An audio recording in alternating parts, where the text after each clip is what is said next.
할렐루야. 하나님의 사랑과 은혜가 여러분의 삶과 하시는 모든 일들 가운데 늘 함께 하시기를 간절히 축원합니다. 설교를 준비하다가 어느 목사님의 이제 설교 잠깐 짧은 그런 동영상을 봤는데 그분이 이제 그 설교 가운데 하시는 게 이 자기도 설교 준비를 하다 우연히 드라마를 봤는데 그 드라마에 나온 대사가 참 울림이 됐다는 거예요. 그래서 제가 지켜보니까 저에게도 참 큰 울림이 되더라고요. 그 장면의 앞뒤의 내용은 제가 드라마를 보지 않아서 잘 모르겠습니다. 근데 그 장면의 내용이 이런 거예요. 한 양반 남자가 자기 여종을 거부를 했습니다. 그로 인해 여종은 임신하게 되는데 그 양반이 참 못되게 그 여종에게 죄를 다 뒤집어 씌우는 거예요. 그 여종을 모함하고 여종이 찾아오자 자기 하인들을 동원해서 그 여인을 돌로 치기 시작을 합니다. 그때 그 장면을 왕비가 보게 되고 그 사건에 끼어듭니다. 걸어가서 호의 없이 걸어가서 돌을 던지는 하인들 사이에 끼어들어서 그 여종을 지켜줍니다. 그리고 그 양반에게 다가가서 뺨을 때리면서 사과하라고. 결국에 그 양반은 사과합니다. 나중에 왕비 이걸 알았고 엎드려서 살려달라고 용서해달라고 빌 때에 그 왕비가 빌 사람은 내가 아니라 이 여종이다. 그 여종에게 사과할 때 그 여종이 왕비에게 싹싹싹 비는 거예요. 이만하면 됐습니다. 위로를 받았습니다. 그런데 왕비가 빨리 떠나가다가 왜? 더 했다가는 자기의 인생이 더 비참해질 것 같다는 거예요. 더 힘들어질 것 같다는 거예요. 더 어려워질 것 같다는 거예요. 그때 이 여종을 향한 왕비의 말이 참 도전이 됩니다. 왕비가 그럽니다. 내 인생에 내가 이미 끼어들었다. 내 인생에 이미 내가 끼어들었다는 거예요. 너의 인생에 내가 끼어들었다는 거예요. 그리고 손을 내밀어 불안했던 그 여인의 손을 붙잡아 이렇게. 사랑하는 성도 여러분, 이것이 사순절의 의미. 사순절의 의미는 전능자가 우리의 인생에 끼어든 사건입니다. 그리스도께서 우리의 인생에 끼어드신 사건입니다. 그리스도께서 자신의 전능함만을 우리에게 알려주고 그냥 떠나신 사건이 아니라 우리를 그냥 버려두고 떠나가는 것이 아니라 죄로부터 우리를 떼어놓으시고 우리 인생이 죄 가운데서 죽어가고 절망과 고통에 부르짖을 때 우리의 손을 잡아 일으키시며 걱정하지 마라. 내 이미 너의 인생에 끼어들었다. 내가 너를 위해 모든 것을 예비하였고 그곳으로 너를 이끌어 가겠다는 것입니다. 여러분, 이것이 바로 주님이 이 땅에 임하신 그것을 기념하는 사순절의 의미입니다. 여러분, 그 여종의 인생에 끼어든 왕비는 그 여종이 원해서 그 여종이 바래서 한 것이 아니라 왕비의 마음에 인애와 자비의 마음이, 긍휼의 마음이 생겨서 그 여종을 보호하고자 하는 것입니다. 여러분, 주님도 마찬가지입니다. 하나님도 마찬가지입니다. 예수님이 우리의 인생에 끼어드신 것은 우리가 원하고 바래서 그러는 것이 아니라 우리가 죄악 가운데 죽어가고 결국은 영원히 멸망할 수밖에 없는 그런 인간의 안타까움을 하나님께서 은혜와 사랑의 마음으로 우리를 긍휼히 여기사 하나밖에 없는 독생자 예수 그리스도를 이 땅 가운데 보내주셔서 죄와 우리 사이에 끼어드신 사건, 이것이 주님의 이 땅에 오신, 그리고 그 사람에게 감사하며 그 사람을 기억하며 보내는 것이 사순절기라는 것입니다. 여러분, 그 왕비가 그 어둠의 인생에 끼어들므로 생기는 변화가 무엇이겠습니까? 신분의 변화이죠. 종의 신분이었고, 정말로 종이 주인이 원하면 언제든 팔릴 수 있는, 언제든 죽을 수 있는 밖에 없는 그런 존재였지만, 그 왕비가 끼어들므로 인해서, 그 인생에 끼어들므로 인해서 그 여종은 더 이상 종이 아닌 자유의 신분이 되었습니다. 자신을 겁탈하고 핍박하고 죄를 뒤집어 씌우던 그 주인에게서 벗어나 자유인이 되어 왕비가 마련해준 처소에서 자유를 누리며 살아가게 된 것입니다. 여러분, 우리 또한 마찬가지입니다. 주님께서 우리의 인생에 끼어드심으로 생긴 변화가 무엇이냐? 죄로부터의 자유입니다. 어둠의 세력으로부터의 자유입니다. 하나님의 자녀로 우리의 신분이 바뀌게 된 것입니다. 이전까지는 죄에 묶여 죄의 종으로 살아가다가, 죽음의 종으로 살아가다가, 죽음의 권세에 묶여 있다가, 우리가 예수 그리스도께서 인생을 끼어드심으로 말미암아 우리의 신분이 자유인이 됐어요. 하나님의 자녀가 됐어요. 빛의 자녀가 되었다는 것입니다. 여러분, 오늘 본문은 우리의 그런 모습을 무엇이라 칭합니까? 우리 8절 말씀 다 같이 함께 봉독하시겠습니다. 시작. 너희가 전에는 어둠이더니 이제는 주 안에서 빛이라. 빛의 자녀들처럼. 여러분, 본문이 무엇이라 표현합니까?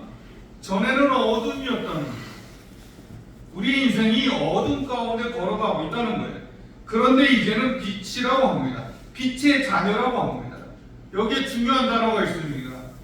어디 안에서? 주 안에서지.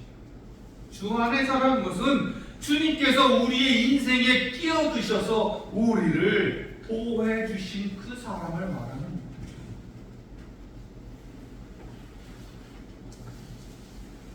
성도 여러분, 우리는 더 이상 어둠에 구속되었던 사람들이요, 예수 그리스도께서 우리 인생에 끼어드심으로 말미암아 우리는 자유인, 빛의 자녀, 하나님의 자녀가 됩니다. 우리의 신분이 변화되었습니다. 주님의 그 사랑과 그 거룩한 십자가의 희생의 피로 말미암아 우리의 신분이 완전히 새롭게 된 것입니다. 이처럼 우리의 신분이 새로워지고 변화되어진 이때에 우리에게도 필요한 것이 있습니다. 주님이 원하시는 것이 있습니다. 그게 뭐냐? 신분에 맞게 살아가는 것입니다. 여러분, 이것은 주님께서 우리에게 원하시는 것 이전에 신분이 바뀐 사람이라면 여러분 당연히 신분에 맞게 살아가야지요. 그래서 8절 말씀 후반부에 빛의 자녀들처럼 행하라 라는 말씀. 빛의 자녀들처럼 행하라는 거예요. 주님이 우리에게 원하시는 것은 빛의 자녀들처럼 세상 가운데서 행하고 살아가는 거예요. 이건 너무나 당연한 말씀입니다. 신분이 바뀌어요. 그럼 우리의 신분이 바뀌었는데 여전히 예전의 모습으로 살아간다면 여러분 얼마나 답답한 일이겠습니까? 예를 들어서 정말로 거지였던 아이를, 고아였던 아이를 양부모가, 부자인 양부모가 입양해서 데려갔다면 이 아이는 더 이상 거지가 아닙니다. 고아가 아닙니다. 부모가 있는, 부자 부모가 있는 아이지요. 그러면 그에 맞는 행동이 필요합니다.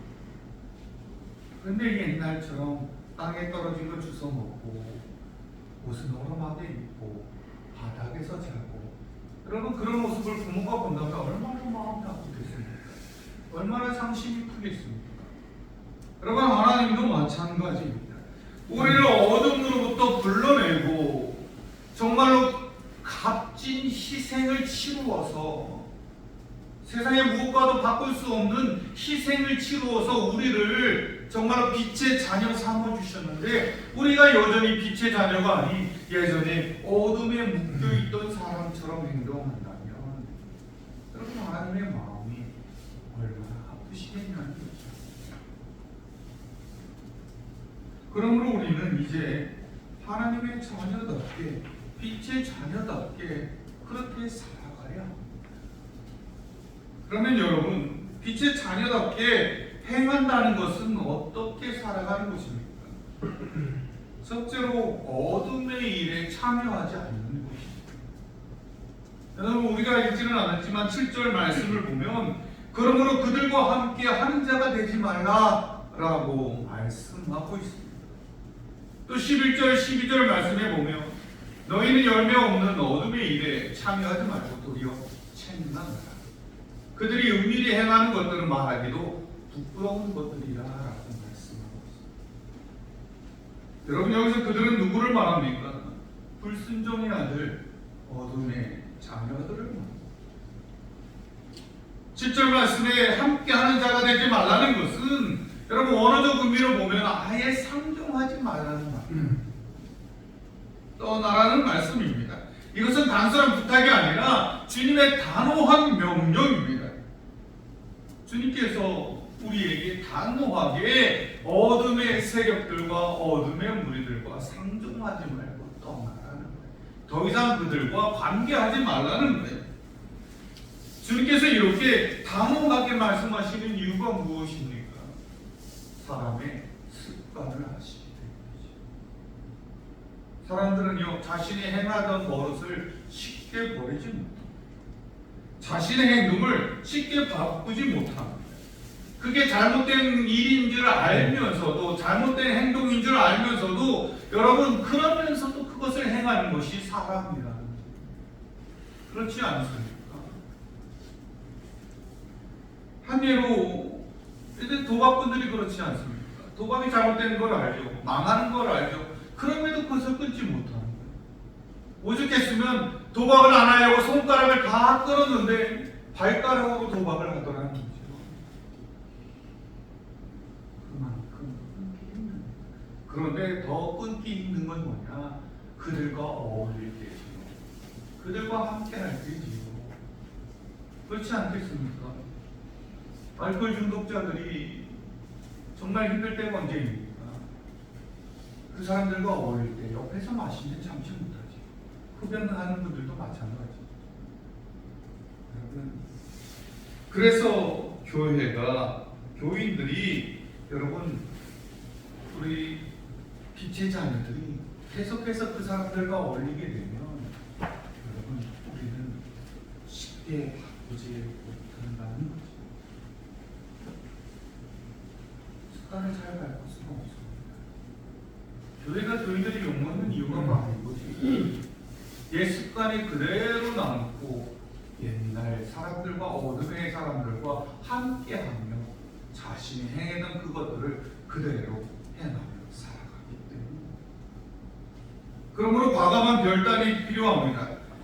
우리가 제약된 우리들과 행하지 말고 떠나야 하는 그런 결단이 필요합니다. 물론 여러분 이것은 아픔을 동반합니다.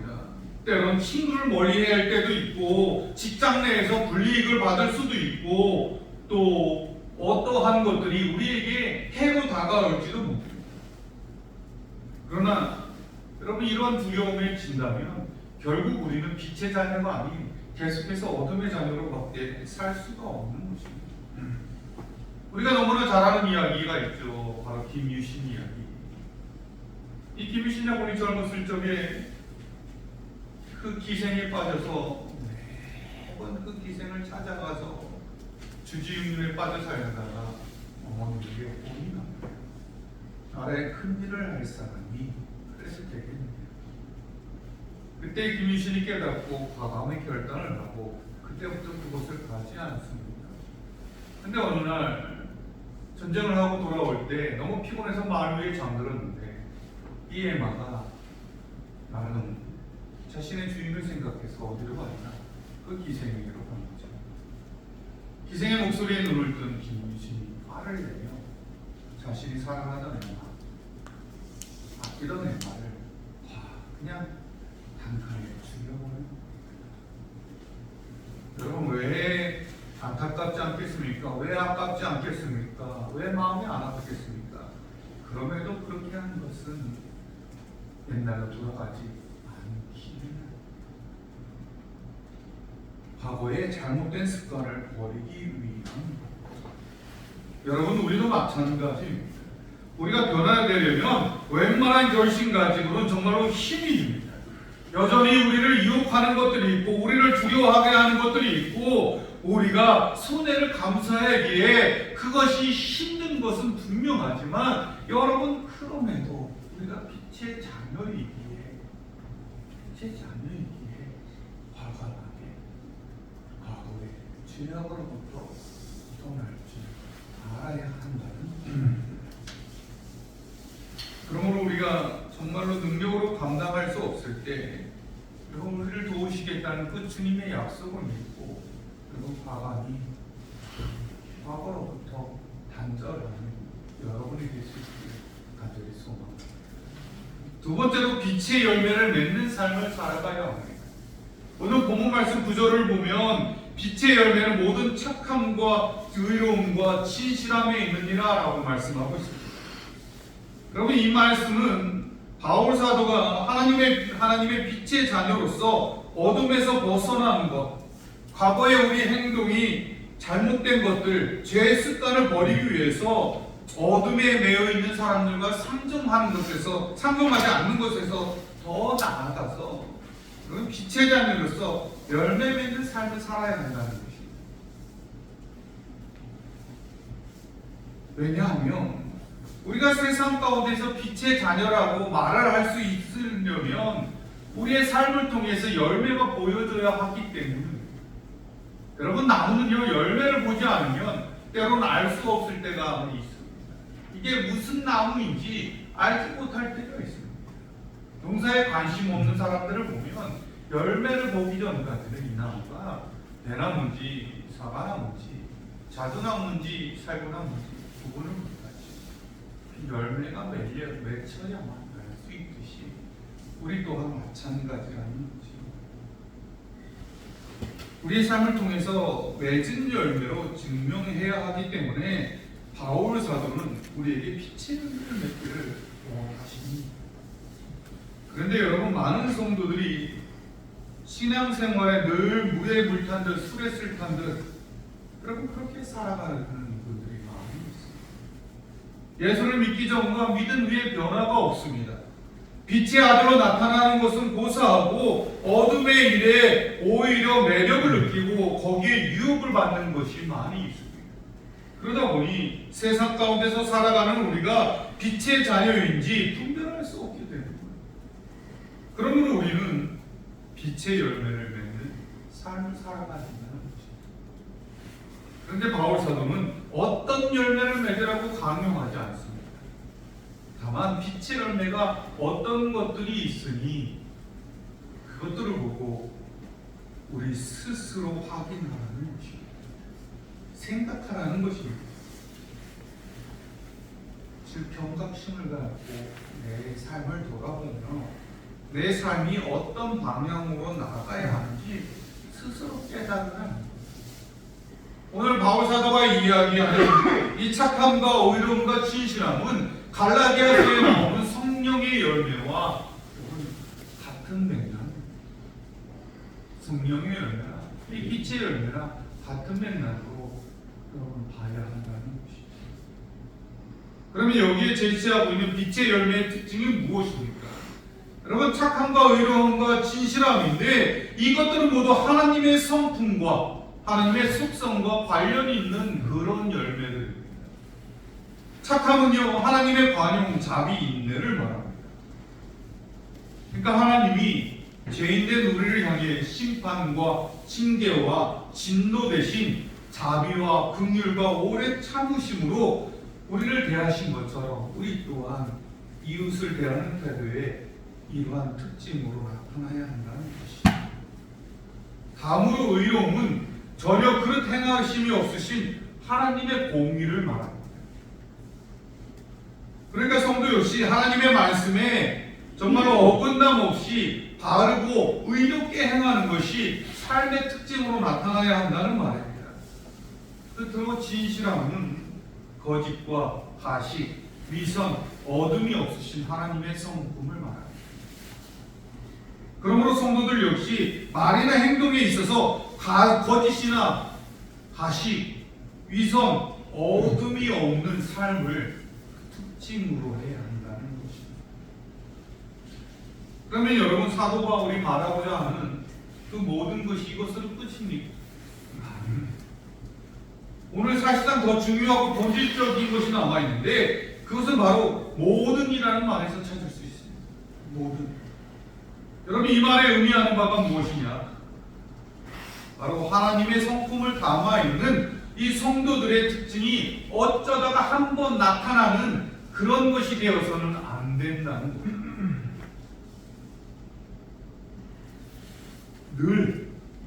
늘 나타나는 빛의 열매를 맺어야 한다는 거죠. 여러분, 한번 생각해 보시죠. 나무가 평생에 한 번 과일을 맺는 나무가 어디에 있습니까? 나무는 매번 열매를 맺습니다.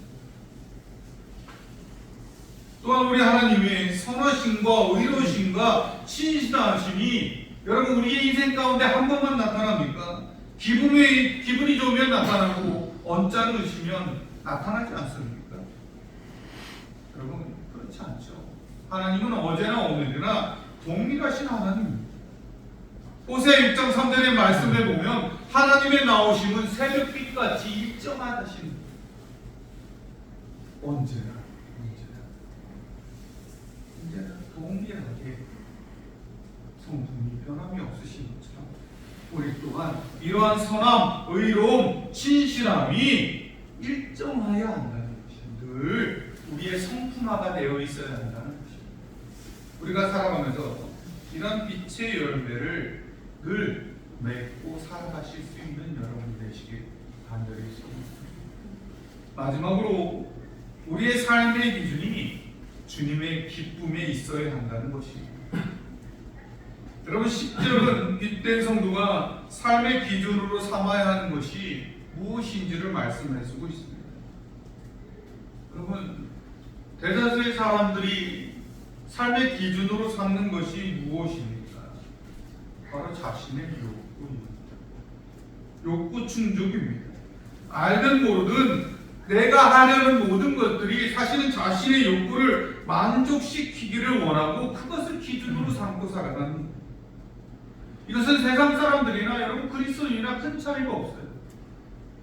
성도들이 거룩한다고 말하고 구별된다고 말하지만 사실 내면의 욕구의 기준은 거의 비슷합니다. 욕구의 만족입니다. 그러나 빛된 성도의 삶의 기준은 그런 욕구의 만족이 아니라 주님께서 기뻐하는 것이 무엇인지를 생각하라는 거죠. 오직 이것만이 기준이고 방식이고 목적이 되어야 한다는 거예요. 그 외 다른 어떤 것도 삶의 기준이나 방식이 되어서는 안 된다는 것입니다. 사랑하는 성도 여러분, 이 바울 사도가 고린도 교인들에게 했던 말이 있습니다.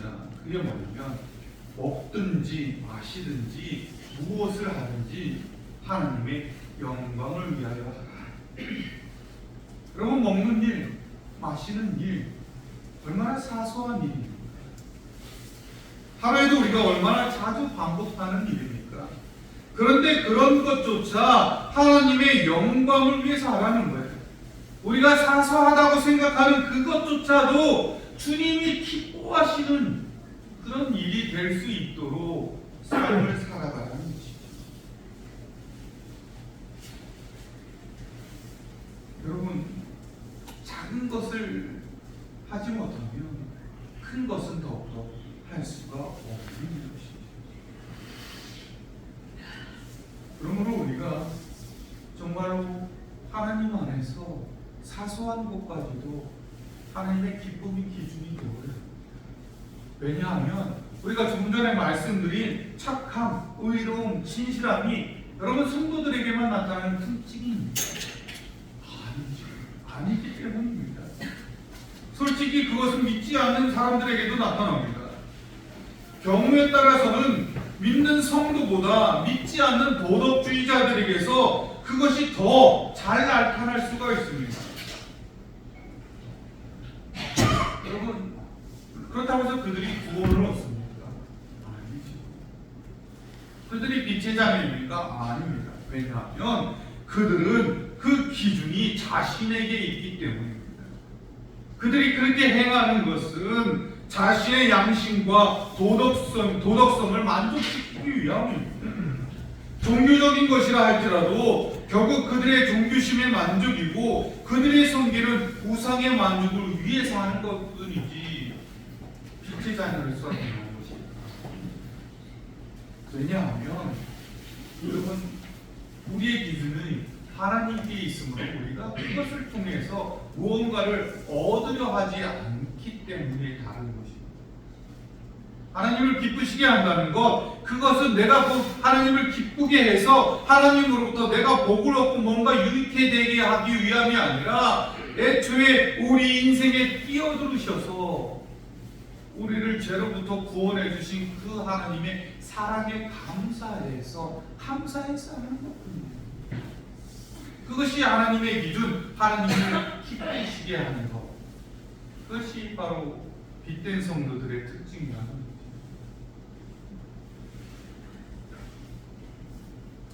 그러므로 우리가 정말로 그리스도인과 비그리스도인의 삶의 결정적인 차이를 보여주기 위해서 바로 기준을 하나님의 기쁨에 두어야 한다는 것이죠. 그러나 이 모든 것은 너무나 쉽지 않습니다. 힘이 듭니다. 그러나 여러분 염려하지 마십시오. 우리를 돕는 분이 계신데 그분이 누구냐? 바로 성령 하나님.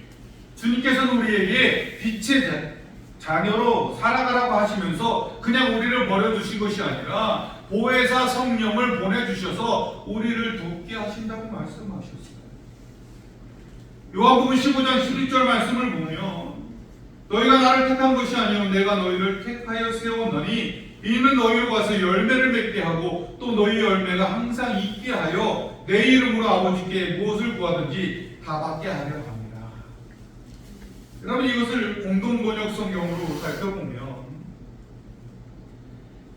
너희가 나를 택한 것이 아니라 내가 너희를 택하여 내가 세운 것이다.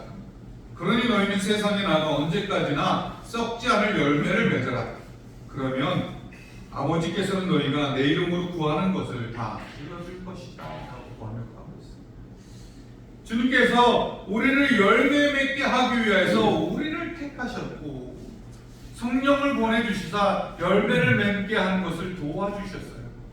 근데 그것으로 그치지 아니하시고 우리가 열매 맺는 삶을 살아가면 우리가 구하지도 않았는데 우리가 세상 가운데서 우리가 기도할 때에 우리의 기도를 하나님이 들어주시겠다는 거죠. 우리의 삶을 보살펴 주시겠다는 거죠.